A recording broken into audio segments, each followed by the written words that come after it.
Hello and welcome to episode 91 of MMO Weekly, presented as always by Chitty's Cheesesteaks. I'm your host, Sal Manzo, joined by MMO executive editor Mike Mayer. Mike, it's good to see you again, man. How are you?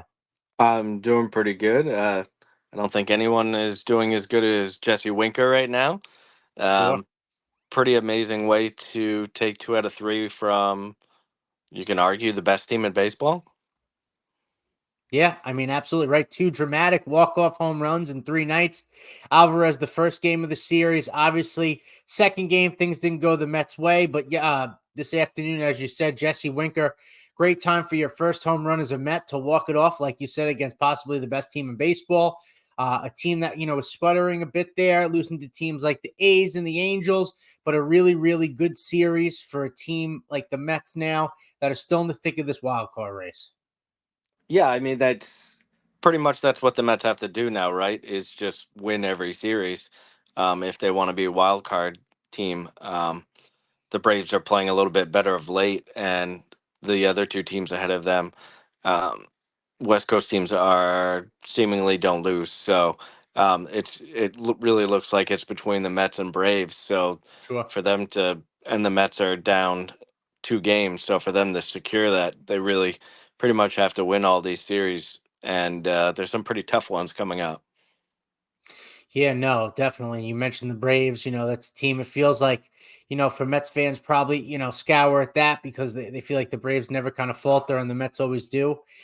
So, be interesting to see how that goes. We know the Braves have had a lot of injuries this year and everything. So maybe this could be a time the Mets can kind of finally overcome them, so to speak. But you mentioned some big games coming up here down the stretch.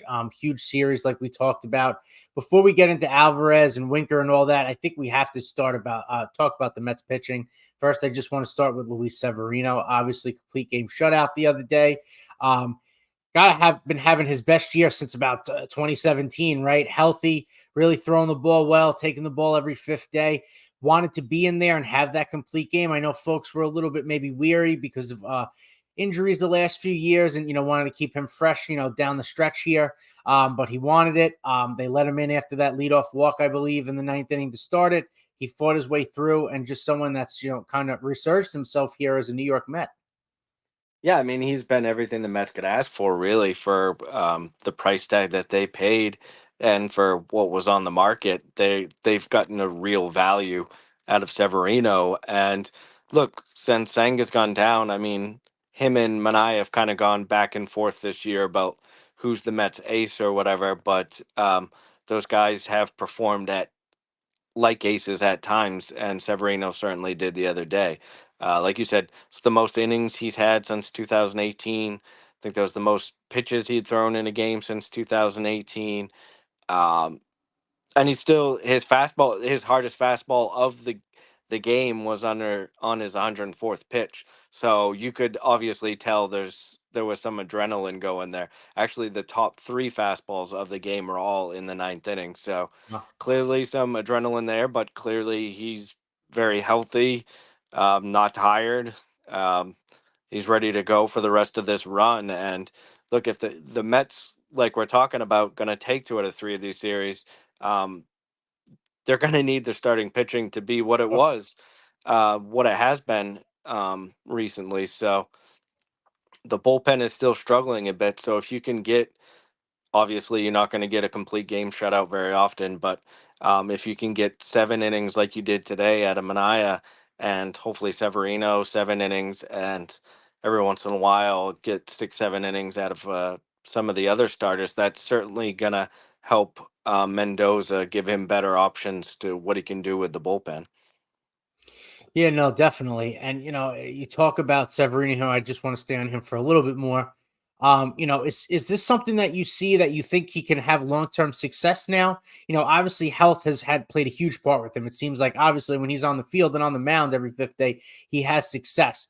But just, obviously he's learned how to pitch a bit differently, to when he did when he first came up. Pitches to more contact, obviously successful with that. But I'm just wondering if you think he can kind of sustain the success, and if the Mets should, really more than consider bringing him on here, beyond 2024. Obviously, looking not just trying to look ahead to the end of the season, but someone who can kind of anchor this rotation, whether it's 2, 3, 4 starter, whatever it is. It seems like for the next few years here. I mean, for a majority of his career, as long as he's been healthy and Sure. he's been on the mound, he's been good. And for a stretch of that when he wasn't, he seemingly figured out that he was tipping pitches. And Sure. obviously, um, I mean, that clearly hasn't been, even if it was for a start or two, it hasn't been a long term issue this year with the success that he's had. So yeah, I think this is a guy that, um, like we said, health being the only thing. This is a guy that's a big league starter again, and he's a pretty good one, a middle of the Sure. rotation one at the very least, I think. And like you said, uh, we'll harp on this more in the offseason, and we talked about it coming into this offseason. But the Mets have no starters Yeah. signed for next year. The only one's Kodai Senga, and that's a huge question mark at this point, because we just don't, we haven't seen him throw this year, so we that's a big question mark. So I think Severino. I mean, I think you're probably too late in the season to try to get anything done this year. Sure. Same with Manaea, because I mean that's obviously a topic that we would talk about. But I think both of these, Severino and Manaea, those are both guys that you would hope that the Mets are able to get for the 2025 rotation, and hopefully a little longer, right? Like Right. you don't want to just keep giving starting pitchers 1 year deals, which essentially Severino's was and Manaea's turns out to be a 1 year deal Sure. because all he had to do was have a good year and he can opt out. And obviously he's had that good year. So I think not only for 2025, but you'd like to get those guys locked up for a couple of years. Yeah, no, definitely. And obviously, you mentioned Manaea. Has been tremendous this second half. I know that the guys in the booth have talked a lot about he's dropped his arm angle a bit. Seemed to, I believe, it was that start with Chris Sale. Funny enough, Severino started against that game as well. Sale threw like 8 innings, two-run ball. It was Francisco Lindor home run was the difference. But he noticed Sale's, arm angle and how he kind of comes across and drops down. And it sounds like he's mimicked that a little bit, and he's had a lot of success here. I just want to get your thoughts on that, and just obviously, I know you feel as far as he should be a piece beyond 2024 as well. Yeah, I mean, Manaea now has 6 starts of at least 7 innings since July 1st. Sure. And he leads all major league starters in that category. No one else has done that. And that's just a huge thing for uh, any team, any rotation, but for a Mets rotation that, I mean, we talked about Severino, but outside of that, with Senga missing this year, Christian Scott being hurt, Tyler McGill underperforming. I mean, the rotation has kind of it's seen some crumbles at times. So to be Sure. able to get Manaea out there pitching and to be able to go 7 innings is just huge. And like we said with the bullpen too, where the Mets are still just kind of unsure of where they're going outside of Diaz and Buto at this point. It's just such a big thing for Manaea to, at this point, he's essentially going out and pitching at least 6 innings and a lot of times 7 innings each outing, and Sure. that helps everything. And like they mentioned that his arm slot's been back down, and I think he's just a little more comfortable when Sure. he gets there and he throws more strikes. It's just a thing where he's a little more repeatable with his delivery, which again makes him able to command the strike zone better. And he's a guy when he is on. I mean, he doesn't throw 98, 99, but he gets it up to 95, 96 as a Sure. lefty. Yep. And when you're aggressive and you're attacking hitters with a fastball Yep. inside, um, you're going to be successful, and that's what he's shown recently. Yeah, no, definitely. Like you said, he really commands the top of the zone with his fastball rather well, I would say, and especially even more kind of dropping back down, like you said, to that arm angle. It seems to have some sort of run up in the zone too, as well. That looks good. And like you said, being a left-hander, having kind of be able to sit mid 90s, and he's able. Another thing too, and you see that with a lot with. I think Severino also add in subtracting right on that fastball when it's not two strike count as opposed to when you need to get a couple miles back on two strikes. He's really good at that, it seems, as well. So it's impressive. Another guy that's been healthy this year that shows now when he's healthy, he can take the ball. He's obviously had some success. So, hopefully the Mets can figure that out beyond this season. But you mentioned Christian Scott. I'm staying on the pitching front. Is there any updates or anything on him? Like, as far as is he throwing? Is he rehabbing? Like, do you think there's a chance he comes back in the 24 season to help the team at all? Do you think that they'll be cautious and kind of shut him down? Even if he is healthy, I guess, because they don't want to, risk anything beyond this year.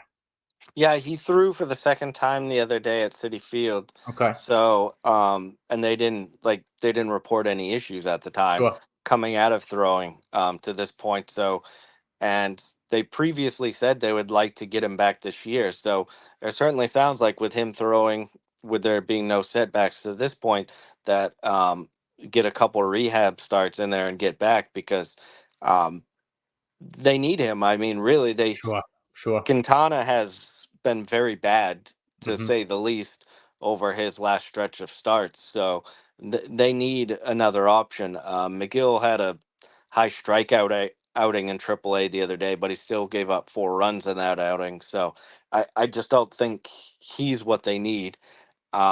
So I think Scott would give them another option to line up with Manaea, Severino, and somehow I keep forgetting about David Peterson, who Sure. might be having the most surprising stretch of all of them. Yeah. He has been remarkably consistent, which is something he wasn't last year, obviously. And that's just been a huge boost for the Mets to have David Peterson kind of just lock down a rotation spot. Um, that's something they desperately needed. And certainly, if he didn't, they would be looking for pitching even more right now. But yeah, I think they're hopeful that Scott will make some starts down the stretch. Yeah, no, that would be great. Like you said, they need the arm there. Quintana just has not been good. And if they're really gonna, try and push for a postseason spot or possibly get there, someone like Scott would be a huge boost, of course. Yeah, and Mike, you mentioned David Peterson, who you kind of took the next question out of what I was going to say here. How much, I guess, now that he's healthy, I guess, how much do you think that hip was a factor the last couple of years? I guess obviously now he had the surgery, took some time getting back, but seems like you said, he's been one of the locking down a rotation spot has been a huge plus now for the Mets since he's been back. Yeah, you certainly have to wonder if he was kind of pitching through some stuff because he's had some success with the Mets earlier in his career, and he's kind of showing that he's that same guy again, where he's able to give them 5 6 innings of um, good ball. So I mean, keep harping on it, but the Mets being able to get that from these rotation guys just helps quite a bit. And yeah, I think he's throwing more strikes this year. I mean, that's always kind of been Sure. when he's bad, he's only going 5 innings because he just throws so many pitches and has these long counts because Right. he's just not commanding the zone at all. So he's certainly throwing more strikes this year, coming after hitters and keeping the ball in the yard more. I mean that's something outside of Quintana that the Mets rotation is doing pretty well. So uh, yeah, it's a big boost for them the way he's pitched recently, and helps to not have another question mark in the rotation. Yeah, no, definitely. And like you said, for a team outside of this year going forward, that's going to have so many question marks. It's nice to have at least one spot, locked down there. Hopefully, um, another guy I just want to touch on now, Francisco Alvarez. Obviously, I mean, he had the walk-off homer in the first game of this Orioles series, was huge. That was just talk about an awesome baseball moment. Ron and Gary talking about you wouldn't give him the green light on 3-0. He's been struggling so adamantly that right before the pitch they wouldn't do it. And not less than a second or two later, he knocks that ball out. And you hear the excitement on them. And that's just the coolest part of baseball, right? The debate that goes back and forth. But Alvarez got a cookie 3-0. He took advantage. Obviously didn't even look, was pumped when it happened, knew that ball was out. But just want to get your thoughts on that and just, kind of him maybe pulling things out of here. It seems like maybe that shoulder's been bothering him for a bit and he's been playing through some stuff, but obviously a player the Mets want to see successful for a long time and was a great thing to see. Yeah, I mean, and I think letting him go on 3-0 is an even better idea when he's struggling, Sure. just because you might get a little cookie like he did, and maybe that helps get him going. I think it's so tough with Alvarez, right? Because I mean, he's so young and thrust into a starting catching Sure. role at the major league level, and he's seemingly always banged up, which isn't unusual for someone who plays catcher and someone Right. who tries to play as much as he does. He likes to be out there. He likes to be involved. So yeah, he's certainly dealt with I mean, he's been on the injured list this year, so we know that he's dealt with some injuries. And beyond that, he's certainly a guy that plays through injuries. We've seen that too. Plays through these nagging things. And that's I mean, he's obviously still going to be the good defender behind the plate and command the staff well. But I think it certainly has affected his offense a little bit. The power hasn't he hasn't shown as much power this year, um, and that's something that I mean we did see on the walk off, Sure. obviously, and maybe that's kind of a sign that he's getting a little healthier.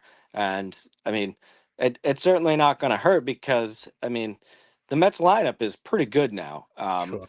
Sure. They've built themselves a good lineup with Martinez in the offseason, now with Winker at the trade deadline. This is a deep lineup. So you're able to bat Alvarez seventh, eighth, ninth, and if he can become that pop, the guy that can hit some home runs and be dangerous from those three spots. That's certainly a huge boost to be able to lengthen the lineup. Sure. Yeah, no, I absolutely agree there.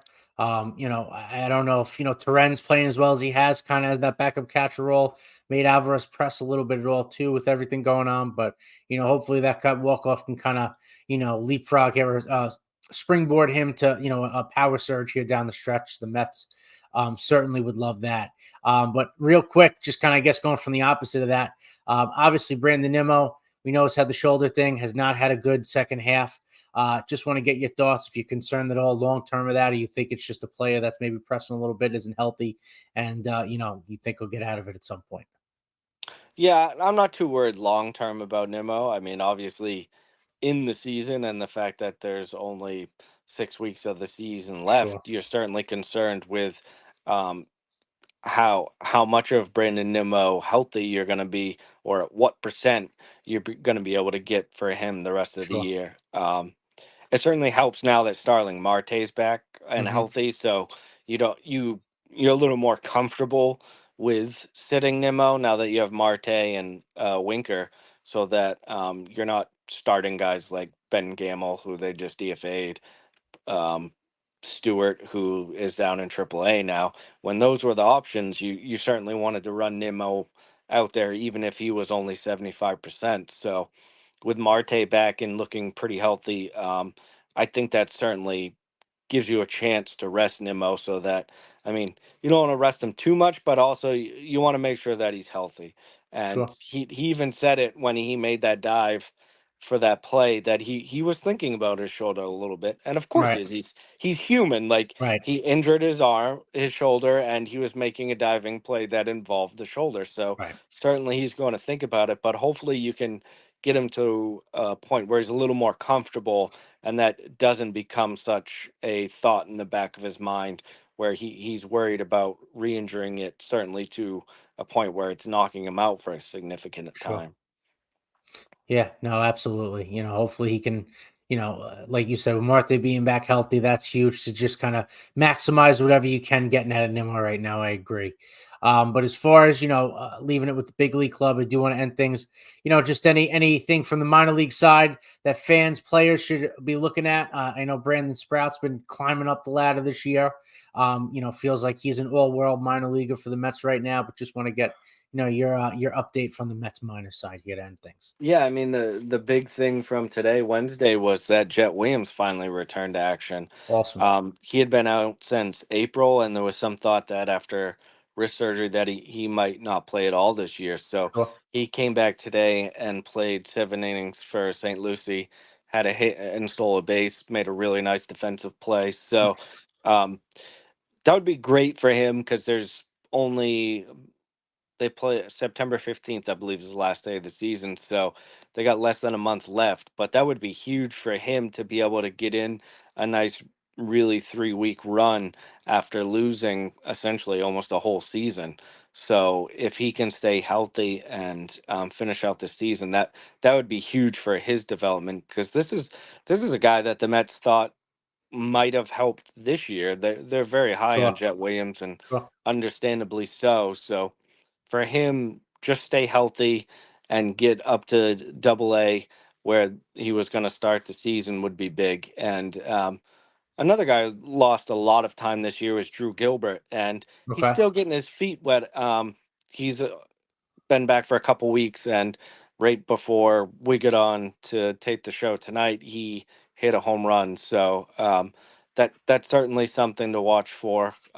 Brett Beatty had um, coming into this week, he had 5 home runs in 9 games. Okay. Um, that he's certainly worth keeping an eye on, because in a couple weeks the Mets are gonna have expanded rosters, and they're Sure. certainly gonna bring up a position player, and he's on the 40-man roster, um, playing pretty well recently.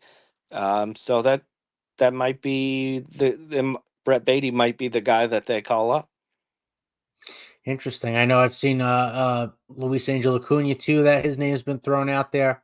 Interesting to see what the Mets do, but it seems like Beatty, has some good success here in AAA the last couple of months. So it'd be nice to see if he can come maybe contribute a bit too. That'd be great.